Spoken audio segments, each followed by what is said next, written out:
नमस्कार मित्रों, मैं हूं अपर्णा और थ्री लॉग्स के इस संस्करण में मैं लाई हूं एक और बहुत ही अमेजिंग स्त्री से वार्तालाप। मित्रों, आपने ऐसे लोग तो बहुत देखे होंगे जो स्वयं सिद्धि के लिए, कहीं पहुंचने के लिए कुछ न कुछ ज़िंदगी में करते हैं, लेकिन कई लोग ऐसे भी होते हैं जो बिना किसी स्वयं के लाभ के बहुत ऐसे काम करते हैं जो सोसाइटी के लिए कारगर होते हैं, एक टर्निंग पॉइंट होते हैं, लोगों को एक इम्पेटस देते हैं कि वह उस ओर काम कर पाए जिसके लिए वो करना चाहते हैं या जो उस वक्त सोसाइटी को ज़रूरत हो। तो मेरे साथ एक बहुत ही प्रबुद्ध स्त्री हैं, गुड़गांव की बहुत सम्मानित महिला हैं, ये हैं गौरी सरीन। ये कई क्षेत्रों में काम करती हैं और गौरी से हम सुनेंगे कि इनकी जर्नी कैसी रही है।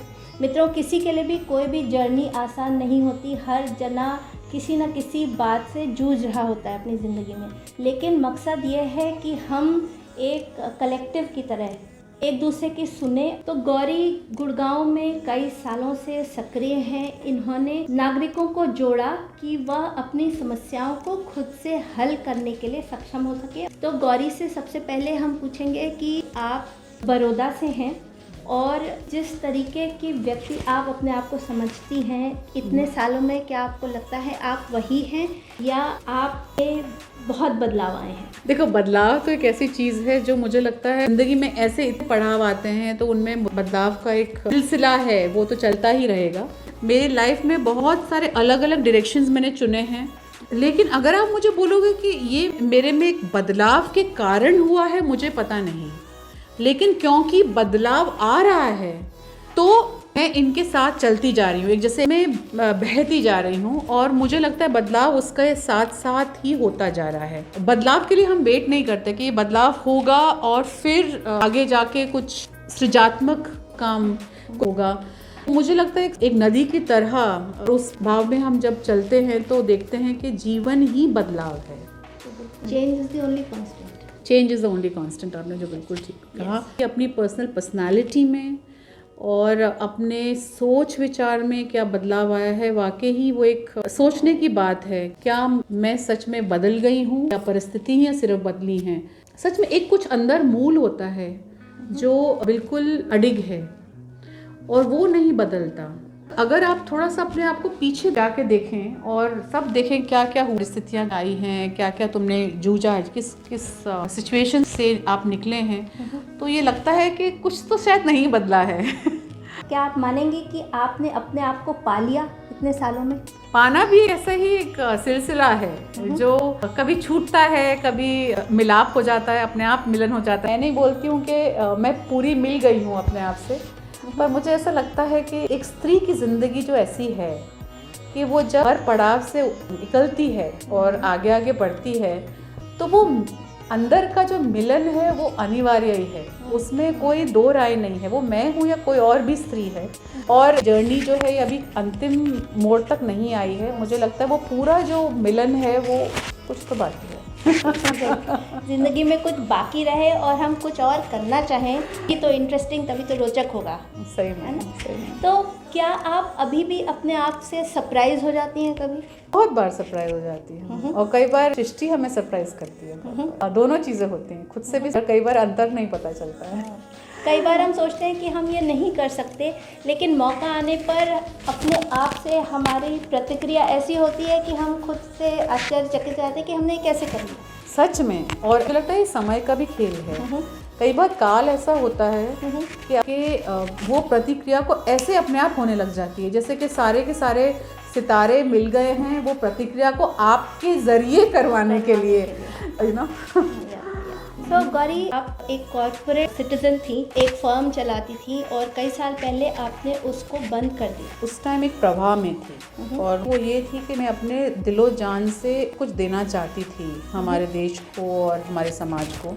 राइट। और मैं अगर अपना दिमाग भी लगाती तो शायद वो मेरे से नहीं होता, क्योंकि इस टाइम पे ऐसा होता है कि दिमाग कहीं गुल हो जाता है और जो दिल है उसकी बात सुनने के लिए बोलते हैं ना कि वो सारा समय, सारे सितारे ऐसे आ जाते हैं कि तुम कुछ कर नहीं पाते उस टाइम पे। और कहीं अंदरूनी मुझे लगता है हमारी एक इच्छा होती है, तो सृष्टि हमें उस अंदरूनी इच्छा की तरफ खींचती है तो अगर आप मुझे एक्चुअली प्रैक्टिकली पूछेंगे कि वो डिसीजन मुश्किल था कि नहीं, वो मैंने एक स्तर पे ऐसे ले लिया वो डिसीजन, और वो कई टाइम से वो शायद दिमाग में चल रहा था, राइट। लेकिन उसको लेने के बाद यस, कई लोग बहुत हैरान हुए, क्योंकि उस वक्त था बहुत सफलता का चेहरा था, ऊपर की तरफ जा रहा था कि भाई इतना पैसा, इतना शौर्य, वो सब है, तो उसको छोड़ के क्यों जाना किसी रास्ते में जहाँ पता नहीं कि क्या होगा आगे जाके, राइट। लेकिन मुझे लगता है कि मुझे पता था अंदर से कि करना ही है मुझे, शायद एक टाइम आ चुका है उसको करने के लिए। और लोगों का प्रेशर जो है वो मुझे लगता है, मैं उनको बहुत ऑनर करती हूँ उस प्रेशर को, क्योंकि वो लोग भी जो बोल रहे हैं उनका एक उनका हक भी बनता है, और वो तुमको समझाने की कोई चीज़ कोशिश करते हैं तो उसके अंदर डेफिनेटली एक बहुत विजडम भी होती है। मैं सिर्फ एक चीज़ कहना चाहती हूँ, ये जो भी स्त्रियाँ और भी पुरुष लोग जो सुन रहे हैं, कि जब भी ऐसा टाइम आए जहाँ हम लोगों को लगे कि नहीं, हमें दूसरा मोड़ लेना है लाइफ में, और वो मोड़ थोड़ा सा धुंधला दिखे और हम वो मोड़ को छोड़ के जाएं कि जो बहुत ही सुंदर और एक सफल रास्ता है, तो डेफिनेटली उसको थोड़ा सोचना चाहिए। मैं उस वक्त थोड़ी सिक्योर थी, इसके लिए मेरे को सोचने की ज़्यादा ज़रूरत नहीं पड़ी शायद। मैंने अपने आप के लिए एक फाइनेंशियल सिक्योरिटी का फाउंडेशन बना दिया था, इसलिए मुझे शायद आसानी हुई। लेकिन उसके बाद भी मैं आपको कह सकती हूँ कि आज की दुनिया में कोई चीज़ नहीं है जिसको पैसे के साथ नहीं जोड़ी जाती। पैसा है या शौर्य है तब तुम हो, तुम्हारी अस्तित्व है। तो ये मुझे लगता है अपने में एक बहुत बड़ी दुविधा है। निस्वार्थता से काम करना, लोगों को जोड़ना, उनके साथ मिलके काम करना और उसकी चाह नहीं रखना, वो वाकई बहुत मुश्किल काम है। और दूसरा सामने बार बार आता है कि जब तुम कुछ समाज सेवा या कोई भी अच्छा काम कर रहे हो, उसमें पैसे की ज़रूरत पड़ती है, तो उसका भी एक ढांचा होना चाहिए। तो आज मैं अगर किसी को भी बोलूँगी आप अपने राह में भी निकल गए, राइट, आप अच्छा काम करना चाहते हो, ये दिमाग में ज़रूर लेके चलिए कि इसके लिए हमें कुछ ना कुछ की ज़रूरत होगी, और वो जब भी आए उसको ठुकराए नहीं और उसके बारे में अच्छे से सोचें, क्योंकि तब काम ज़्यादा अच्छे से सक्रिय हो सकता है। ये मुझे लगता है एक प्रैक्टिकल और प्रैग्मेटिक व्यू है जो मैं आपसे शेयर करना चाहती हूँ। हम लोगों ने कई बार सुना है, you never know what you can do till you try. जब तक आप कोशिश नहीं करते हैं तब तक आप जान नहीं सकते कि आप और क्या क्या कर सकते हैं। तो इसमें आपका कितना विश्वास है? कितना सुंदर सवाल है ये अपर्णा, आप सारे सवाल बहुत सुंदर बोल रही हैं, और मुझे मालूम नहीं जो मैं जवाब दे रही हूँ वो सही है कि नहीं। सवाल कैसे भी हो, उत्तर सब सही है, नो रॉन्ग। हाँ, निकल रहा है, सबकी जर्नी अलग है, और उस वक्त जो सोच में जो निकलता है, आई थिंक मैं ऐसे नहीं बोलूँगी कि मैं इसके लिए एक जीती जागती एग्जाम्पल हूँ। इतना डेफिनेटली कहूँगी कि ये सच में मेरे एक्सपीरियंस में आया है। मैं पहले HR प्रोफेशनल थी, और उसके बाद मैं रिक्रूटमेंट के बिज़नेस में आई, और फिर टैलेंट के बिज़नेस में आई। कुछ नहीं जानती थी, अपने आप शुरू किया और अपने आप डूबते तैरते एक मुकाम पे आई। लेकिन उसके बाद जो मैंने किया वो तो सच में मेरे लिए हैरानी की बात है। आपने पहले भी ये शायद सवाल पूछा, और अगर मैं इसको अलग तरीके से इसका जवाब दूं, मैं अपने आप को सरप्राइज कर देती हूँ। कई बार ऐसा हुआ है कि मैं कहाँ शहर की लड़की, शहर को जानती हूँ, शहर के लोगों को जानती हूँ, कॉर्पोरेट्स और कंपनीज को जानती हूँ, और मैं करने लगी गाँव के साथ काम, फार्मर्स के साथ काम, जिनको मैं बिल्कुल नहीं जानती, उनके साथ कभी ताल्लुक भी नहीं हुआ, और फार्मिंग में काम करने लग गई। दूसरा मैंने काम जो लिया है वो हेल्थ के एरिया में है। मैंने एक प्लेटफॉर्म खड़ा किया, लिविंग विदाउट मेडिसिन। तो भूमिजा और लिविंग विदाउट मेडिसिन, ये दोनों प्लेटफॉर्म 6-7 साल पहले अपने आप जो उभरने लग गए, उनके बारे में मेरा कुछ भी नहीं एक्सपीरियंस था, कोई नॉलेज नहीं थी, कोई कनेक्शन तक नहीं था। और ये जो काम मैं समझती हूँ जो मुझे ये सृष्टि ने करवाया है, इसको डिवाइन बोल सकते हैं, जो भी करवाया है, शायद उसकी एक ज़रूरत थी, और शायद मैंने सृष्टि से मांगा था कि बताइए कि मुझे क्या करना चाहिए, अभी इस टाइम में क्या ज़रूरत है। और देखा जाए तो लास्ट 2-3 साल में हेल्थ के इतने प्रॉब्लम्स हुए हैं ज़्यादा लेवल पे, साधन की तरह भेजा था, एक साधन, बिकॉज 3-4 साल पहले ये अभियान शुरू हुआ, और उसके बाद कोविड आ गया। लोगों को अच्छा खाने की, इम्यूनिटी बिल्ड करने की ज़रूरत पड़ी, उनको इतने सारे डिसऑर्डर्स होने लग गए, मेंटल एंड फिज़िकल। और मैं आर्ट ऑफ लिविंग के साथ भी जुड़ी हूँ, तो वहाँ पर मेंटल के ऊपर जो फोकस था वो हमें बहुत काम आया, और साथ साथ में जो एक फिज़िकल का जो फोकस था, जो हम अपने बॉडी को बिल्कुल ही निगलेक्ट करते थे, वो एक सामने आ गई बात। ये जो दोनों प्लेटफॉर्म्स खड़े किए, फार्मर्स को लेके, जैविक उत्पाद को लेके, सही खाने का तरीका, होलिस्टिक वेलबींग को लेके, मुझे लगता है कि वाकई ये कंप्लीट मेरे लिए एक अवतारित होने की, आज ही कोई बोल रहा था कि गौरी आपके अलग अलग अवतार हैं, और मुझे लगता है ये स्त्रियों के लिए सही है ये, क्योंकि स्त्री जो होती है उसके अंदर इतनी सर्जनात्मक एक शक्ति होती है। और मैंने कई ऐसी स्त्रियों को मिली हूँ जो इतने अलग अलग काम कर रही हैं, इतने सुंदर सुंदर काम कर रहे हैं, जो वो अगर एक कंपनी में काम कर रही होती या एक ढांचे में, एक बॉक्स में कर रही होती, तो शायद कभी कभी वो एक्सप्रेशन नहीं कर पाती। गौरी, आप आर्ट ऑफ लिविंग से अपनी ज़िंदगी में उस वक्त जुड़ी जब आप एक पड़ाव पर थी। आपको लगता है वो एक टर्निंग पॉइंट था और उससे ही आपको प्रेरणा मिली कि आप समाज के लिए इतने काम कर पाएँ? मैं बिल्कुल कहती हूँ, और मुझे लगता है समाज के काम करने के लिए शायद वो जो बीज जो है वो शायद मेरे बचपन से था। मुझे याद है कि मैं जब बिल्कुल छोटी सी थी तभी मैं बोलती थी मैं सिविल सर्विसेज में जाऊंगी और मैं ट्रांसफॉर्मेशन करूंगी सोसाइटी का, तो वो बीज था, पर वो शायद एक्सपीरियंस में आया नहीं था। लेकिन उस बीज को उभारने का काम मुझे लगता है आर्ट ऑफ लिविंग और गुरुजी ने किया है। 2004-05 में मैं इसमें आई थी, मैंने पहले प्रोग्राम किया था आर्ट ऑफ लिविंग का, और तब से लेके आज तक शायद वो जो एक प्रभाव है, वो एक प्रेरणा है, वो एक कनेक्शन है, खुद से कनेक्शन और एक डिवाइन कनेक्शन जो बन गई, और जिसने मुझे एक रास्ता दिखाया कि क्या करना है और किस तरह से ज़िंदगी जीनी है, वो मुझे लगता है सच में वाकई मेरे गुरु श्री रविशंकर जी का इसमें बहुत बड़ा हाथ है। गुरु ज़्यादा बोलते नहीं हैं, उनका बस इशारा काफ़ी है, तो जो बीज है उसको निखारने का काम करते हैं, और वो ज़रूरी नहीं है कि बोलने से होता है। तो मुझे लगता है मुझे जो इस जीवन में करना था और मेरे ज़रिए जो होना था, जैसे कहा जाए, वो शायद मेरे गुरु ने मुझे उसका रास्ता दिखाया है। ज़रूरी नहीं बातों से या वर्ड से, कई बार ऐसा भी हुआ है कि उन्होंने गाइडेंस तक दी है, लेकिन कई बार तो मुझे लगता है वो प्रेरणा खुद अंदर से आया। और गुरु है क्या, ये जो सृष्टि का एक सुपर इंटेलिजेंस है, गुरु उसकी निचोड़ है, और जब हम कनेक्ट हो जाते हैं उस इंटेलिजेंस से तो हमें खुद अपने जवाब मिलने लग जाते हैं। क्योंकि हम लोग जो इस जीवन में आए हैं, हमारा पर्पस सच में है इस सृष्टि को बहुत सुंदर बनाना, लेकिन शायद हम भूल गए हैं या हमने उसको नज़रअंदाज कर दिया है। तो वो मुझे लगता है हमें इसको वापस बहुत सुंदर बनाना है, और हम अंदर से अगर एक फूल की तरह खिलेंगे तो हम सबको खुशबू बांट सकेंगे। यही काम मेरे ख्याल से गुरु करते हैं। एक जो मेरे लिए बहुत अच्छा एक्सपीरियंस था पढ़ना, मैं जो आपसे शेयर करना चाहूँगी, वो मैंने एक प्रोग्राम अटेंड किया था जिसमें मैंने पहली बार शक्ति और शक्ति लीडरशिप के बारे में समझा था। एक लेडी हैं जिन्होंने उसके ऊपर किताब लिखी थी, और मुझे समझ में आया कि जो स्त्रियां हैं वो अपने आप को ही, अपनी जो फेमिनिटी, स्त्रीत्व जिसे बोलते हैं, भूल गए हैं। लेकिन दोनों पुरुष और स्त्रीत्व का जो इस सृष्टि के लिए बहुत ज़रूरी है, इसका अभाव अब फील कर रहे हैं, क्योंकि शक्ति तभी फलित होगी जब स्त्रीत्व वापस इस दुनिया में स्थापित हो जाएगा। वो मुझे लगता है एक बहुत इम्पोर्टेंट मेरे लिए पड़ाव था सीखने के लिए, कि हम महिलाएं जो हैं कई बार पुरुषत्व से ऑपरेट करती हैं। आप समझ रहे हैं मैं क्या कह रही हूँ, कि हमारे अंदर भी ये फीलिंग है कि हमें पुरुष की तरह करना चाहिए, और क्योंकि पुरुष को इतना बड़ा माना गया है स्त्री के मुताबिक ये लास्ट 200-300 साल में, कि हम अपना ही अस्तित्व भूल गए हैं कि हम क्या हैं, हमारे अंदर क्या शक्ति है। तो वो बहुत ज़रूरी एक्सपीरियंस थी मेरे लिए, और मैं आज भी समझती हूँ कि कई बार हम खो जाते हैं अपने स्त्रीत्व को। तो मित्रों, आप समझ गए कि गौरी ने कितनी अच्छी बात कही कि हमें लीड करना है। We have to learn to lead and not to be led, right. ये देखते हुए कि आपकी क्षमताएं क्या हैं और समाज में क्या आप योगदान दे सकते हैं एक स्त्री की तरह, वो बहुत इम्पॉर्टेंट है।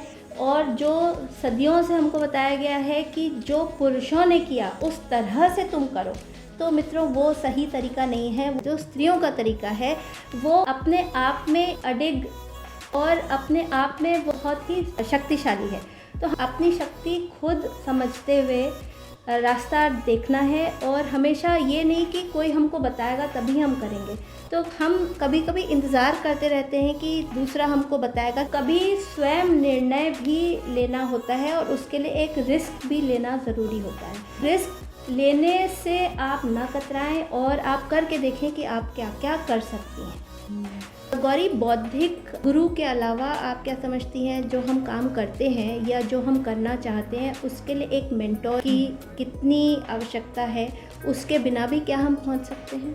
नो बिल्कुल। आई थिंक गुरु तो एक स्पिरिचुअल और आध्यात्मिक मेंटर है, लेकिन हमको रियल लाइफ में बहुत प्रैग्मेटिक वे में भी रहना है। तो लाइफ में हमें इस तरह के लोगों को चुनना है जो हमें वो सही रास्ता हर पड़ाव पर दिखा सके। और मुझे हमेशा कोई ना कोई मेंटर मिला है। जब हमें ज़रूरत होती है मेंटर की, हम मांगते हैं कि भाई हमें कोई रास्ता दिखाने वाले मिले, तो वो ज़रूर मिलते हैं। डॉक्टर उदयकांत मिश्रा, दादू जिसे हम कहते हैं, वो मेरे मेंटर रह चुके हैं। ये भी सीख देना चाहती हूँ, अगर हम सही टाइम पे एक मेंटर को चुनते हैं, हम स्ट्रगल करते हैं इतना ज़्यादा, वो थोड़ा कम हो जाता है। क्योंकि मैं बहुत टाइम से लोगों की मेंटर रह चुकी हूँ, कोच रह चुकी हूँ, मुझे हमेशा थोड़ा सा संकोच था लोगों से पूछने का। आज मुझे लगता है कि मुझे ज़्यादा पूछना चाहिए था। ये मेरे लिए एक बहुत बड़ी लर्निंग है। पूछती भी थी, ऐसा नहीं कि नहीं पूछा, पर जितना तक पूछना चाहिए। तुम अगर किसी रास्ते में निकल गए हो, अपने आप सीखने में टाइम बहुत लगता है, लेकिन कोई बताने वाला हो जिसे उस चीज़ के बारे में अच्छा नॉलेज हो, उससे पूछ के अगर हम लोग आगे चलें तो वो एक बहुत आसान रास्ता बन जाता है। तो मित्रों, आप समझ गए गौरी जिस ओर इशारा कर रही हैं वो ये कि अपने आप को एक पूर्वानुमान में मत रखिए कि सामने वाला हमारे पूछने से मदद नहीं करेगा। कई बार हम खुद झिझक जाते हैं मदद मांगने से। बिल्कुल। तो मदद मांगने से तो मिलती है, बिना मांगे भी मिलती है, वो ईश्वरीय मदद होती है। लेकिन मांगने से कई चीज़ें हल होती हैं और कई लोग मदद करना चाहते हैं, शायद हम ही अपने आप को रोक देते हैं। तो अपने आप को हमें इन्हीं बाउंड्रीज में कैद नहीं करना है। बहुत सही बोला अपर्णा। और मुझे लगता है जब हमें मदद की ज़रूरत होती है ना, तो मदद सामने बिल्कुल आ जाती है। जब आप सही रास्ते में निकल गए हो तो मदद आपको हर पड़ाव में मिलेगी, पर उसको ठुकरा के नहीं, उसको अपना के वो मदद लेनी, तो काम ऐसे ऐसे होने लग जाता है। लेकिन हम लोग कई बार ऐसे होते हैं कि हम नहीं ले पाते उसको सही टाइम पे। तो वो मेरे लिए एक बहुत बड़ी लर्निंग है और मैं सच में समझती हूँ कि अपर्णा, ये हमें सबको सिखाना चाहिए कि हमारे इर्द गिर्द हमेशा ऐसे लोग होते हैं जिनको हमारे से बहुत ज़्यादा एक्सपीरियंस है और उनके तरफ जाने में बिल्कुल झिझकना नहीं चाहिए। पर ये एक चीज़ मैं ऐड करना चाहती हूँ अपर्णा, कि हमारे अंदर इतनी क्लैरिटी होनी चाहिए कि हम सवाल क्या पूछें और क्या तरीके का हेल्प मांगे। वो सोच मुझे लगता है बहुत इम्पॉर्टेंट है। जब हम लोग क्लियरली कोई चीज़ मांगे, बोलते हैं ना भगवान भी पूछने से देता है तुमको, राइट?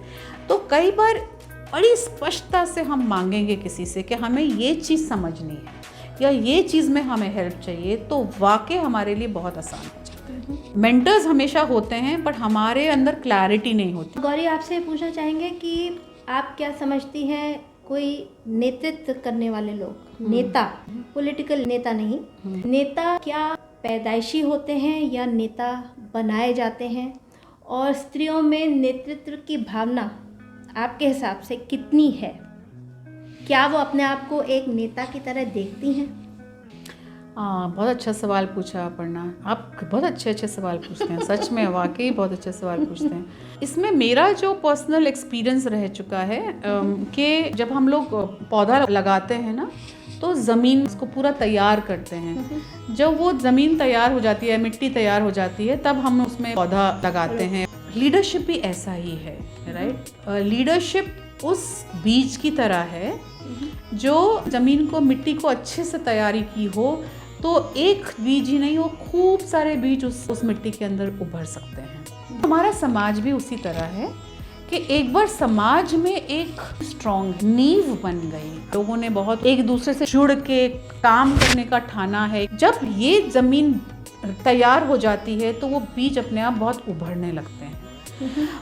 और मैं समझती हूँ कि जो लीडरशिप है हर इंसान के अंदर है। कोई इंसान नहीं है जिसमें लीडर नहीं छुपा है। वो ज़मीन तैयार होने की बात है और टाइम की बात है और उसकी परिस्थिति की बात है। तीसरी चीज़ जो लीडरशिप में इम्पॉर्टेंट है वो है प्रेरणा, राइट? तो लीडर तो अंदर बैठा है, उसका बीज भी अंदर है, वो थोड़ा उभर भी गया है क्योंकि ज़मीन तैयार है। वो कई बार जो लीडर है वो प्रेरणा के लिए वेट करता है। हो सकता है कि कई चीज़ें चल रही हैं समाज में, उसमें उसको कोई रुचि नहीं है, लेकिन कोई ऐसी चीज़ आती है जिसमें वो बोलता है हाँ ये चीज़ है, जो मुझे प्रेरणा देती है और इसमें मैं जुड़ना चाहती हूँ या चाहता हूँ, तो वहाँ से जो लीडरी है वो एक निकल जाती है। तो मैंने पर्सनल जो एक्सपीरियंस किया पढ़ना, लड़कियाँ तो मैं बोलती हूँ कि इतनी अमेजिंग लीडर्स हैं, क्योंकि उनके अंदर जो एक पुरुष तत्व है, राइट, वो तो ऑलरेडी भरा हुआ ही है, क्योंकि मैं वो लोग पैदा हुए हैं कंडीशनिंग। बट जो स्त्री तत्व के साथ जब जुड़ जाता है, शक्ति के साथ जुड़ जाता है, और ये दोनों जब मिल जाते हैं और उस लड़की को थोड़ा सा एक प्रेरणा मिल जाती है, और अगर उसको एक सही मिट्टी मिल जाती है, तो कोई हो ही नहीं सकता कि उसका लीडरशिप टैलेंट नहीं हो। लीडरशिप को एक बॉक्स में नहीं डालना चाहिए कि लीडर मतलब कि वो झंडा लेके नेता बन गई, नहीं, लीडरशिप वो नहीं है। सेल्फ लीडरशिप, अपने अंदर, अपने भीतर तुम कितने स्ट्रांग हो, अंदर तुम्हारे अंदर कितनी आत्मविश्वास है, कितने स्वावलंबी हो तुम, फिर तुम कितने लोगों को उस चीज़ में इन्फ्लुएंस कर सकते हो। तुम हो सकता है तुम 5 लोगों तक जा सको, 10 लोगों तक, 15 लोगों तक, 20 लोगों तक, पर कहीं ना कहीं कोई ना कोई चीज़ में तो तुम दूसरों को इन्फ्लुएंस कर ही रहे हो, और वो ही लीडरशिप। हमारे अंदर एक स्फीयर ऑफ इन्फ्लुएंस होता है, हर इंसान का एक स्फीयर ऑफ इन्फ्लुएंस होता है। उस स्फीयर ऑफ इन्फ्लुएंस में तुम्हारी रुचि, तुम्हारे एक्सपीरियंस के मुताबिक तुम क्या बदलाव ला सकते हो, वो लीडरशिप है बस। और स्त्रियां तो देखो सारे घर में वो लीडर्स ही हैं। कितना मुश्किल है हस्बैंड को, इन लॉज को, भाई बहनों को कई बार डील करना, बच्चों को करना, मेड्स को डील करना, और हर तरह के लोगों को, इतना आसान नहीं है। वो एक छोटा यूनिट है जिसमें हर तरह की चीज़ होती है। लीडरशिप तो यहीं से आती है। इस संदर्भ में मैं एक इमेज, एक चित्रण करना चाहूँगी कि रूबिक्स क्यूब सबने देखा है। तो रूबिक्स क्यूब में एक एक छोटे छोटे स्क्वायर्स होते हैं। तो हर गृहस्थी जो है वो एक रूबिक क्यूब का एक यूनिट है, एक इकाई है। अगर वह ठीक से नहीं बैठेगा तो पूरा क्यूब नहीं बन सकता। तो उस तरह से एक एक इकाई, एक एक गृहस्थी जो है वो हमारे पूरे समाज को बनाती है या बिगाड़ती है। बिल्कुल। तो उस तरह से जो स्त्रियों के लिए कहते हैं कि अरे ये तो सिर्फ घर देखती हैं, तो वो घर देखती हैं, इसीलिए घर वो चल रहा है, इसी से कई रिश्ते चल रहे हैं, और उन रिश्तों से वो समाज चल रहा है। इस रोल को, इस जिम्मेदारी को कि वो घर देखती हैं, ये बिल्कुल भी कम नहीं आंकना चाहिए। बिल्कुल बिल्कुल। एक बहुत सुंदर सीरियल है, उसका नाम है मीत। मीत में ये लड़की का इतना सुंदर और सॉलिड कैरेक्टर है, मैं उससे बहुत प्रेरणा लेती हूँ। हर चीज़ सोच समझ के करती है, जो इतनी मस्त है और इतनी फ्री है। जहाँ उसके मूल्य की बात है उसमें अडिग रहती है वो, और बुद्धू नहीं बनती बिल्कुल भी। तो हमें लगता है कि इनोसेंस और बुद्धूपना एक बहुत बड़ा क्वालिटी है, ये नहीं है सच में। वो बहुत समझदार लड़की है, और उसके अंदर एक इंटेलिजेंट इनोसेंस, साथ में अंदर से साफ भी होना, ये दोनों का जो कॉम्बिनेशन है, और लोगों को केयर करना, ये सारी चीज़ें मुझे लगता है स्त्रीत्व की एक बहुत बड़ी अमूल्य है, और वो मुझे इस लड़की में दिखता है। वो मुझे बहुत अच्छा लगता है। गौरी, अभी आपने मस्ती की बात की, तो अगर आप कहें कि मैंने मस्ती की, मैं बहुत मज़े से रही, तो आपके लिए मस्ती के क्या मायने हैं? मेरे लिए मस्ती के मायने मैं बताती हूँ। तो मैं जाती थी उत्तराखंड, और ट्रेन से उतरती थी, और ड्राइवर सोनू है वहाँ पर, रीठा में रहते हैं, मुक्तेश्वर के पास, उनको बुलाती थी मुझे पिकअप करने। वहाँ घर पे एक लड़की होती थी, उसका नाम हिमानी है, और उन दिनों में 15-16 साल की, वो मेरे पास आके टाइम स्पेंड करती थी। तो हम लोग कभी निकल जाते थे ड्राइव के लिए। मुझे बहुत अच्छा लगता है पहाड़ों में ड्राइव करना। कई बार ऐसा हुआ हम लोग घूमने गए हुए हैं और आते आते रहा हो गया है, और हमारे जो ड्राइवर साहब हैं उनको थोड़ी नींद आती थी, तो वो बहुत तेज़ म्यूज़िक लगाते थे ताकि उनको नींद ना आए। तो म्यूज़िक तेज़ लगाते थे, और जंगलों के बीच में से कई बार निकलना होता था। तो यही कोई 4-5 साल पहले की बात है। तो हम लोग जंगल से निकल रहे थे एक बार, और उन्होंने म्यूज़िक तेज़ लगाया था, और बड़ा धमाकेदार वाला म्यूज़िक था जो यंगस्टर्स को आजकल पसंद होता है। और उन्होंने ऑन कर दिया उस म्यूज़िक को, और मैंने उसको बोला यार तू रुक यहाँ पर। तो बोला दीदी क्यों बोल रहे हो रुकने के लिए? मैंने बोला नहीं रुक जा, मेरे को तो अभी रुकना है। मैं गाड़ी से बाहर निकली, हिमानी को मैंने बाहर खींचा गाड़ी से, और बस हम जंगल के बीच में डांस करने लग गए। ठीक है, तो वो मुझे कभी भूलेगा नहीं। और वो बोल अरे शेर आ जाएगा। मैंने बोला कोई नहीं, हम लोग तो यहाँ मस्ती करने वाले हैं। तो मेरे लिए एक तो ये तरीके, मुझे लगता है कोई एज नहीं होती है मस्ती के लिए। तुम 60 साल के हो जाओ, 70 के, 90 के, तुम कभी भी मस्ती कर सकते हो। अंदर से खुश होना चाहिए, अंदर से एक वो स्फूर्ति होनी चाहिए। दूसरा है कि कभी जैसे सडनली आंखें मेरी गई है कि सूरज डूब रहा है और मैं उसकी तरफ देख रही हूँ सूरज को डूबते, तो ऐसे अंदर से मस्ती आ जाती है। ऐसा लगता है कि मैं अभी डांस करने लग जाऊँ, जैसे इसको डिवाइन अनुभव भी कहेंगे। अलग अलग तरीके हैं मस्ती करने के। तो मित्रों, जैसे गौरी ने कहा कि आप हमेशा नूतन बाल व्रत स्वभाव रखिए, तो एक जो आपके अंदर भोलापन है, एक बचपना है, वो हमेशा अपने अंदर जीवित रखिए। मस्ती का सबसे बड़ा साधन वो है, वो आपको अपने आप से हमेशा जोड़े रखेगा, है ना? एब्सोल्युटली। और बचपन में भी मस्ती का मतलब यही था आपके लिए? बचपन में मैं थोड़ी डिफरेंट थी, अभी मैं थोड़े ज़्यादा एक्सप्रेसिव हूँ, लोगों से ज़्यादा मिलती हूँ। बचपन में मैं ज़्यादा क्वाइट टाइप की थी, स्टूडियस टाइप की थी। बुक्स रीड करने का बहुत शौक था। एक अच्छी बुक अगर मिल जाए तो मेरे लिए वो मस्ती का एक साधन था। और म्यूज़िक में मुझे बहुत शौक था, तो मैं म्यूज़िक सीखा करती थी। हाँ, अभी आप गा भी रही गा रही थी क्या? अच्छा, अभी आप गा भी रही थी। तो वो मुझे अच्छा लगता था, अपने फ्रेंड्स के साथ थोड़ा सा। पर मुझे नहीं लगता कि मैं राउडी वाली, नॉटी वाली मस्ती कभी ज़्यादा की है। आप अपने पिताजी की तरह ज़्यादा हैं या अपनी माताजी की तरह, या दोनों से बिल्कुल डिफरेंट? मुझे लगता है यूनिक कनेक्शन है दोनों के साथ। Right. मेरे पिताजी का देहांत अभी इस लास्ट ईयर ही हुआ है, जुलाई में। और मुझे लगता है कि मेरे पिताजी का ज़्यादा इन्फ्लुएंस है। उनको मेरे साथ एक बहुत स्पेशल कनेक्शन था, बॉन्ड था। और मुझे याद है बचपन में एक बार बोला था कि I see you as Joan of Arc. तो मैं उनसे मजाक में बोलती थी कि वो तो, हाँ, उनको जला दिया गया था, मेरे लिए ऐसा मत विश करिए डैडी। पर उनको हमेशा ऐसा था मेरे लिए कि गौरी बहुत आगे बढ़ेगी, और शायद अचीवमेंट ओरिएंटेड मैं थोड़ी ज़्यादा थी। तो मुझे लगता है मैं अपने फादर पे इन अ वे ज़्यादा गई हूँ, उनकी सोच में, और उनके अंदर जो एक जज्बा था, उनके अंदर भी एक था फितूर करने का। He was a very beautiful father. उनको भी पढ़ने का बहुत शौक था। थोड़े इंट्रोवर्टिश थे वो, ज़्यादा एक्सट्रोवर्टिश नहीं थे। मेरी मदर ज़्यादा एक्सट्रोवर्ट है, तो अभी का जो मेरा पर्सनालिटी है वो शायद मेरी मदर पे गया है। लेकिन आज I feel I am more my father's daughter. कहते हैं कि I am more connected to my father, that's what girls say. And it's also very strange, girls जरूर ये बोलती हैं, पर उनका एक रिश्ता अपनी जो माँ के साथ होता है ना, जैसे बात करने का हर रोज़, वैसा वाला मेरा कभी नेचर रहा नहीं। मुझे लगता है मेरी मदर को कई बार ये लगता है कि मेरी बेटी थोड़ी सी फनी सी है, अनोखी है, क्योंकि नहीं तो बेटियों को कितना मज़ा आता है ये सब बात करने का। अच्छा मम्मी पता ये हुआ, उसका ये किया, यहाँ से बात, वो बात की, वो मेरे पास कभी आदत हुई नहीं है। और मैं इतनी मशगूल रहती हूँ कि कई बार मुझे लगता है कि हाँ, शायद एक बेटी होने का फ़र्ज़ है, और इसका मतलब ज़रूरी नहीं होता कि उनको खिलाना पिलाना, ध्यान रखना, बट वो कई बार उनको ऐसे एंटरटेन भी रखना, वो शायद मैं नहीं कर पाती हूँ। Thank you Gauri. और उम्मीद है हमको बातचीत करते हुए सुन के आपको भी प्रेरणा मिली होगी। मित्रों, Gauri is here to help people live without medicine in a healthy way. Anybody can connect with her. You can come to our Facebook group. It's called Living Without Medicine. It has more than 35,000 members now. Nice. So please come and join that, and you will learn a lot. Thank you. And sharing of knowledge is always good. कुछ आप हमसे सीखेंगे, कुछ हम आपसे सीखेंगे। बिल्कुल। Do like and subscribe to Srilogs. अगर आप अपनी जर्नी शेयर करना चाहें तो प्लीज़ मुझे इनबॉक्स करें।